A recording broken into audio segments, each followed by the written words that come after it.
नमस्कार. राज्यात जर बघितलं तर जे सध्या सोयाबीनचे बाजारभाव काय आहेत आपण डिटेलमध्ये ठिकाणी जाणून घेणार आहोत. सर्वांना विनंती करतो व्हिडिओ शेवटपर्यंत नक्की बघा, व्हिडिओला लाईक नक्की करा.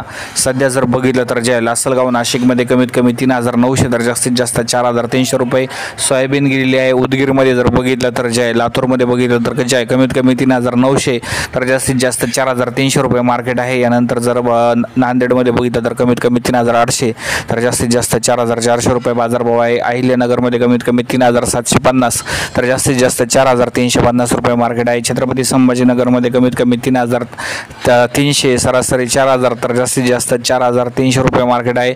यानंतर उदगीरमध्ये यानंतर जर बघितलं तर वाशिममध्ये बाजार कमीत कमी 3,060 तर जास्तीत जास्त 4,400. यानंतर जर बघितलं तर जे आहे परभणीमध्ये कमीत कमी 3,900 जास्तीत जास्त 4,400. बीडमध्ये कमीत कमी 3,800 तर जास्तीत जास्त 4,300. धाराशिवमध्ये कमीत कमी 3,700 तर जास्तीत जास्त 4,350. राहुरीमध्ये कमीत कमी 3,700 तर जास्तीत जास्त 4,300. धन्यवाद सर्वांचे, आपण हा व्हिडिओ शेवटपर्यंत बघितल्याबद्दल.